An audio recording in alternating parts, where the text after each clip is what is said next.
ఇన్ని దినాల సంధి ఉన్న ముచ్చట ఛానల్ను చూస్తున్న ప్రతి ఒక్కరికి కూడా శనార్థులు. ఇంకా మీద కూడా మీరు ఇట్లనే చూడాలని నేను కోరుకుంటున్నా. ఇంతకు విషయం ఏంటంటే, నిన్న మొన్నటి దాకా నేను కొన్ని వార్తల్ని పట్టుకొని వచ్చి మీ చెవినేసుడు ఇక ఏం జరుగుతుంది ఏంది అన్న కథలన్నీ మీకు ఎప్పుడు చేసిన అంతో ఇంతను మీరు కూడా నన్ను బాగానే ఆదరించినట్టుగా కనిపిస్తుంది. అయితే ఇప్పటి నుంచి మాత్రం కథ వేరేటిగా ఉంటుంది. ఇన్ని దినాలు ఒక తీరు ఉంది, ఇప్పటి నుంచి ఇంకో తీరుగా ఉంటుంది. చాలా ఫస్ట్ క్లాస్ తెలంగాణ వార్తలు మీ చెవి నేను ఎట్లా తయారైనా తెలుసా? కోపిష్టి కొమరక్క లెక్క తయారైన ఇంకా మీ దగ్గర. కాబట్టి తెలంగాణలో ఏం నడుస్తున్నాయి, ఏం విశేషాలు ఉన్నాయి, ఏం వార్తలు ఉన్నాయి అనేటివన్నీ కూడా మీ చెవి నేసుడే నా పని ఇంకా ఇప్పటి నుంచి. కాబట్టి మీరు చేయాల్సిందల్లా ఒకటబ్బా, ఈ ఉన్న ముచ్చట ఛానల్ను సబ్స్క్రైబ్ చేసుకొని నేను ఎప్పుడొచ్చి ఏ వార్త చదివినా కానీ మీరు విని నన్ను మీ ఇంటి ఆడబిడ్డలాగా ఆదరించాలి. సరే, ఇక 2-3 రోజులు టైం పడుతుంది. ఇక మేము కూడా అంత సరంజామా సిద్ధం చేసుకొని మీ చెవిన వార్త లేనికే పకడ్బందీగా తయారుగానికే. ఇక ఆలోపు కూడా నేను మీతోనే మాట్లాడకుండా ఉందాము, అప్పటి వరకు ఆగుదాం జరా అంటే నా పానం ఊకుంటలేదు. మీ తాను ఎప్పుడెప్పుడు మాట్లాడతామా, ఏదో ఒక రకంగా మీకు ముచ్చట్లు చెప్పాలనేది నాకు చాలా కాయసి ఉన్నది. అందుకనే ఇక మా ఆఫీస్ వాళ్ళు అందరినీ పక్కకు పెట్టి మీరు ఏమన్నా చేసుకోండి, ఏమన్నా కండి, నాకు మాత్రం నా ఉన్న ముచ్చట సబ్స్క్రైబర్లతో నా మాట్లాడుడే కావాలి. మీరు సిద్ధం చేసుకునే మీ పనులు మీరు చూసుకోండి, నా పని నేను చేసుకుంటాను. ఇట్లా మీ దగ్గరకు ఇక వచ్చినా కదా ఊకనే ముచ్చట్లు ఎందుకు, వార్తలు చెప్పుడే నా పని అయినప్పుడు 2 వార్తలు కూడా చెవినేసి పోదామని చెప్పేసి ఇట్లా ఇప్పుడు ఒక 2 వార్తలు మీకు ఇస్తా. ఇంతకందులో ఆ 2 వార్తలలో మొదటి వార్త ఏంటిది అంటే, ఇగో ఈ పొద్దు రేపు ఏ వార్తాపత్రిక చూసినా, ఏ టీవీ ఛానల్ ఓపెన్ చేసినా కూడా భార్య భర్తను చంపింది, ప్రియుడి మోజులా పడ్డది, పిల్లల్ని చంపింది అని చెప్పేసి వార్తలు వస్తున్నాయి. హనీమూన్కు దోల్కపోయి భర్తను చంపిన భార్య అనే హెడ్లైన్స్ వస్తున్నాయి. దీంతో ఇక పెళ్లి కాని ప్రసాదులు అందరూ పెళ్లి చేసుకుందామంటే కూడా బుగులు పడతాండ్రు. ఇక మీమ్స్ ట్రోల్స్ ఆడోళ్ళని విపరీతంగా ఇడిచి తిడుతున్నారు. ఇక ఈ నేపథ్యంలో ఇక మన ఆడోళ్ళ పరిస్థితి ఏంది, నిజంగానే మనం సంపనికే పుట్టినమా అన్నదే ఇక్కడ ప్రశ్న. సరే, ఇక ఈ మధ్య కాలంలో ఈ పొద్దు రేపు ఇక తల్లిదండ్రులను సాదుకొనుడు కూడా బరువైనటువంటి పరిస్థితి ఉన్నది. ఇంతకీ 2 విషయాలు ఎందుకు నేను ఇంత పట్టి చెప్పాల్సి వస్తున్నది అంటే, ఇగో మన నల్గొండ జిల్లా ఉన్నది కదా, నల్గొండ జిల్లాల నకిరేకల్ మండలంలో నోముల అనేటి ఊర్లో ఒక ఘటన జరిగింది. పాపం ఎంత నొప్పిలేస్తుంది, నా గుండెకి నొప్పిలేస్తుంది. ఇంకా మీరింటే మీ పరిస్థితి ఏందో నాకు తెలియదు, కానీ జర నొప్పి అయితే నన్ను అయితే క్షమించురు, మాఫ్ చేయండి నన్ను.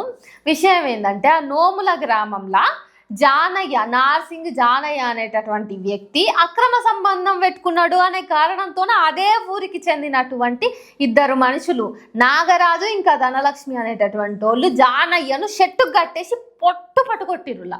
ఎంత గలీజ్గా కొట్టిరంటే, మర్మాంగాల మీద కొట్టిన కొట్టుడుకు రక్తం వచ్చి పాపం సొమ్మసిల్లిపోయిండు ఆ వ్యక్తి. ఇంకా తర్వాత బంధువులకి చెప్పిర్రు గ్రామస్తులు, ఎందుకంటే ఆ ఊరోళ్ళు కూడా క్వశ్చన్ చేయలేకపోయారు.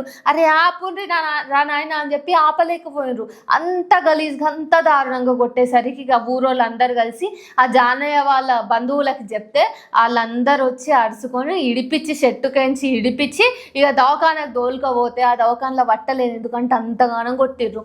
కూడా సొమ్మసిల్లిపోయింది, అసలు బతుకుతాడో తెలియదు.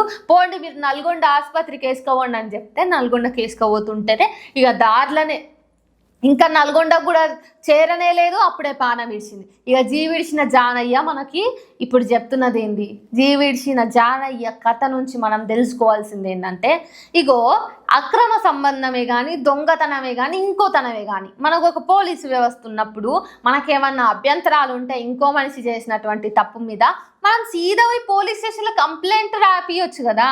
పోలీసు వాళ్ళు తర్వాత కథ అంతా చూసుకుంటారు. అంతేగాని ఇక చట్టాన్ని చేతులకు తీసుకొని నేనే శిక్షిస్తా, నేనే న్యాయవాదిని, నేనే జడ్జిని, నేనే పోలీసును అంటే ఇక ఇంత పెద్ద వ్యవస్థ ఎందుకు చెప్పురే? అసలు ఇక్కడ జానయ్య అక్రమ సంబంధం పెట్టుకున్నందుకే ఇట్లా చేసిండ్రు అని ఆ కొట్టినటువంటి వాళ్ళు అంటున్నారు. కానీ యువతలు వినిపిస్తున్నది విషయం ఇంకో రకంగా ఉంది. పైసల కోసము ఆస్తి కోసమే జానయ్యను నాగరాజు ఇంకా ధనలక్ష్మి కొట్టి చంపిండ్రు అనే వార్త మనకి ఎవరు చెప్తుర్రు? జానయ్య కుటుంబ సభ్యులు చెప్తున్నారు. ముఖ్యంగా జానయ్య తల్లి ప్రమీలమ్మ చెప్తుంది. ఇక చూడండి, ఆస్తి కోసం అయినా కానీ అక్రమ సంబంధమే ఉన్నదని కానీ కొట్టనీకే ఈ నాగరాజు ధనలక్ష్ములు ఎవరు? ఒకవేళ నిజంగానే వాళ్ళే చెప్తున్నట్టుగా అక్రమ సంబంధమే ఉందనుకుందాం, కోర్టులు పోలీస్ స్టేషన్లు ఉన్నాయి కదా, అయినా ఆయన ఎవరో అక్రమ సంబంధం పెట్టుకుంటే వీళ్ళకే నొప్పి లేచిందట. అయితే గీతే ఆయన భార్యకో అవతల ఆమె మొగునికో ఉండాలి. ఏమన్నా కిరికిరి ఉంటే ఇంకా పంచాయతీ వాళ్ళే తెలుసుకుంటారు, ఎట్లా అన్నది వాళ్ళు ఇష్టం వచ్చినట్టు వాళ్ళు చూసుకుంటారు. ఇక వాళ్ళైనా కానీ ఆశ్రయించాల్సింది పోలీస్ స్టేషన్నే. కానీ మధ్యలో వీళ్ళెవరని ఆయనను కొట్టి సంపనీకే. కాబట్టి మీకు మళ్ళా గుర్తు చేస్తున్నా, ఈ నడుమ కాలంలో నేరాలు ఎంత ఘోరంగా పెరిగిపోతున్నాయంటే ఎవరైనా సరే పానం తీయనికే చాలా ఈజీ అని అనుకుంటున్నారు. ఇక అట్లయితే కాదు. కానీ మనం చట్టాల గురించి పోలీస్ స్టేషన్లు ఉన్నాయనేటటువంటి కనీస విషయాన్ని జనాలకు పదే గుర్తు చేయాల్సి వస్తున్నది. మీరు కూడా యాది కుంచుకోండి. ఏదైనా మీకు ఏమన్నా కిరికిరి వస్తే ముందు దాన్ని కూర్చొని మాట్లాడుకోవడమో పోలీస్ స్టేషన్లకు పట్టుకపోవడమో చేయండి. అంతేగాని అంతా నేనే అనుకొని కత్తి పట్టిర్రు అనుకో, తర్వాత మీకే బతుకుండదు. ఉన్నోనికి ఎంత సమస్యలు వచ్చినా కానీ మనకి ఏం నొప్పి లేవదు అంటారు. ఏమైంది ఇప్పుడు అంటే, ఇగో రాజకీయాలు చేసేటోళ్ళకి 100 పంచాయతీలు ఉంటాయి, 100 సార్లు పోలీస్ స్టేషన్ మెట్లు ఎక్కుతారు, 100 FIRలు బుక్ అయితే 100 సార్లు కావాలంటే ఇంకా 150 సార్లు 1,00,000 సార్లు కూడా వాళ్ళు కోర్టు మెట్లు ఎక్కుతారు. కానీ సామాన్య ప్రజలకి లేనటువంటి సౌలత్ ఆ ఉన్నోళ్లకు, ఆ రాజకీయ నాయకులకు ఉంటుంది.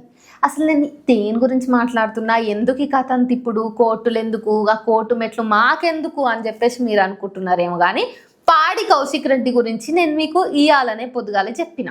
అసలు ఏంది ఆయన అరెస్ట్ అయ్యిండు 14 రోజుల రిమాండ్కు పంపించమని చెప్పేసి కాజీపేట రైల్వే కోర్టు చెప్పింది అనే వార్త నేను మీ చెవినేసిన.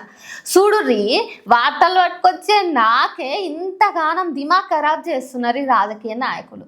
ఇంత కథ ఏంటంటే, నిన్న అయితే కోర్టు నాన్ బెయిలబుల్ కేసులు వేసి మరీ ఆయనని 14 రోజుల పాటు రిమాండ్కు పంపించాలని చెప్పింది. కానీ తీరా చూస్తే నేను ఆ వార్త చదివిన అర్ధ గంటలనే వార్త మళ్ళీ అప్డేట్ అయింది. ఏంటంటే నాన్ బెయిలబుల్ కేసులో కూడా ఆయనకి బెయిల్ వచ్చింది.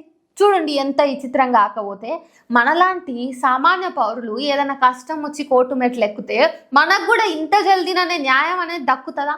పోనీ మనకు కూడా ఇంత జల్దీననే తీర్పు ఏదో ఒకటి వస్తుందా?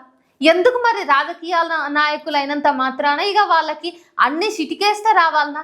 ఇదెక్కడ న్యాయం అసలు? ఆ న్యాయస్థానాలు అవన్నీ అందరినీ సమానంగా చూడాలనే కదా ఉన్నాయి. అసలు కథ ఏంటిది ఇక్కడ? అర్ధ గంటలనే ఇక కోర్టు మళ్ళా మాఫీ చేసాడు, ఆ రిమాండ్ని కూడా తీసేసి బెయిల్ ఇచ్చాడేంది అసలు షరతులు పెట్టి. నాన్ బెయిలబుల్ కేసు అని చెప్పేసి అన్నది కూడా పోలీసు వాళ్ళు ఇంకా కోర్టే కదా. మరి నాన్ బెయిలబుల్ కేసులకి బెయిల్ ఎట్లొచ్చింది షరతులు పెట్టి? ఇది సామాన్య ప్రజలు ఎట్లా అర్థం చేసుకోవాలి? ఆ తర్వాత బీఆర్ఎస్ నేతలు ఏమంటున్నారంటే, శని ఆదివారాలు చూసుకొని కోర్టుకు సెలవు ఉంటుంది కాబట్టి శుక్రవారం అర్ధరాత్రి నాడు శంషాబాద్ ఎయిర్పోర్ట్ల పాడి కౌశిక్ రెడ్డిని మనోజ్ అనేటటువంటి క్వారీ యజమానిని 50 లక్షల కోసం డిమాండ్ చేసిండు, బెదిరించిండని అరెస్ట్ చేసిండు అని చెప్తుండ్రు. అంటే శని ఆదివారాలు ఎట్లయినా కోర్టుకు సెలవు ఉంటుంది కాబట్టి పాడి కౌశిక్ రెడ్డిని తప్పని పరిస్థితులలో అరెస్టే చేయాలి, కోర్టుకు పోయి బెయిల్ తెచ్చుకోనికే కుదరదు అని చెప్పేసి అందుకనే శుక్రవారం అర్ధరాత్రి అరెస్ట్ చేసారు ఉన్న ఫలంగా అని చెప్పి బీఆర్ఎస్ నేతలు అంటుర్రు. కాదు, ఇప్పుడు బీఆర్ఎస్ నేతలు ఆరోపిస్తున్నదే నిజమైతే మరి టంచనుగా నిన్న శనివారం సాయంత్రమే ఎట్లా కోర్టులో హాజరువలసిండ్రు, ఎట్లా 14 రోజుల రిమాండ్ వేసిండ్రు, మళ్ళీ ఎట్లా బెయిల్ ఇచ్చిండ్రు? ఇదంతా ఇంత జల్దీ ఇంత త్వరితగతిన ఇదే న్యాయము సామాన్య పౌరుడికి వస్తుందా? ఎందుకు మరి ఇట్లా అంటే, కోర్టులు మొహాలు చూసి బొట్టు పెడతాయా? ఒక సమస్య మీద పోయినటువంటి రైతుకు కానీ, ఏదైనా సమస్యను ఎత్తి తీసుకొని పోయినటువంటి మహిళకు కానీ, అత్యాచారానికి గురైన మహిళకు కానీ, ఇంకేదైనా సమస్యతో పోయినటువంటి మహిళకు కానీ పోలీస్ స్టేషన్లు కానీ కోర్టులు కానీ ఇంతే జల్దీనా పోంగానే ఇక న్యాయం చేస్తాయా, తీర్పిస్తాయా? కాదు కదా. మన కేసులు అయితేనేమో రోజులు, ఇంకా చెప్పాలంటే సంవత్సరాలు దశాబ్దాలు ముక్కి మురిగిపోతూనే ఉంటాయి. కానీ ఈ రాజకీయ నాయకులు మాత్రం వాళ్ళకి చీమ గుడితే చాలు ఇక వెంటనే బెయిల్ వస్తుంది. ఆ నాన్ బెయిలబుల్ కేసులలో కూడా బెయిల్ ఎట్లా వస్తుంది? అడిగేటోడు లేకనా ఏందిది? నిజంగానే ఆయన తప్పు చేయలేదనుకో దానికి ఇంకో తరీఖు ఉంటుంది. ఆయన తప్పు చేస్తే కూడా తరీఖా మీద నడవాలి కదా. అంటే రాజకీయ నాయకులకు ఒక లెక్క, సామాన్య ప్రజలకు ఒక లెక్క. ఇక కాంగ్రెస్ పార్టీ ఏం చేస్తున్నట్టు, ఎందుకు అరెస్ట్ చేయించినట్టు, మళ్ళీ టెన్షన్గా ఎందుకు బెయిల్ ఇప్పించినట్టు? అంటే ప్రజలకు ఏం చెప్పాలనుకున్నారు? ఇంతకు పాడి కౌశిక్ రెడ్డి నిజంగానే తప్పు చేసిండా, లేకపోతే ఇది రాజకీయంగా చేసినటువంటి కథనా? ఇది కూడా ప్రజలకు తెలవాల్సిన అవసరం ఉంది. వెంటనే ఈ ఘటనకు సంబంధించి అసలు కేసులు ఎట్లా నడుస్తున్నాయి, కోర్టుల పనిచేసే విధానం ఎట్లుంది అనేది ప్రజలకి చెప్పాల్సిన బాధ్యత ఈరోజు ప్రభుత్వం మీద వేస్తున్నాం. ఎందుకు అంటే ఈరోజు పాడి కౌశిక్ రెడ్డి గతంలో కూడా చాలా రకాలైనటువంటి ఫీట్లు చేసి అధికారంలోకి వచ్చి అంటే పదవిలోకి వచ్చిండు.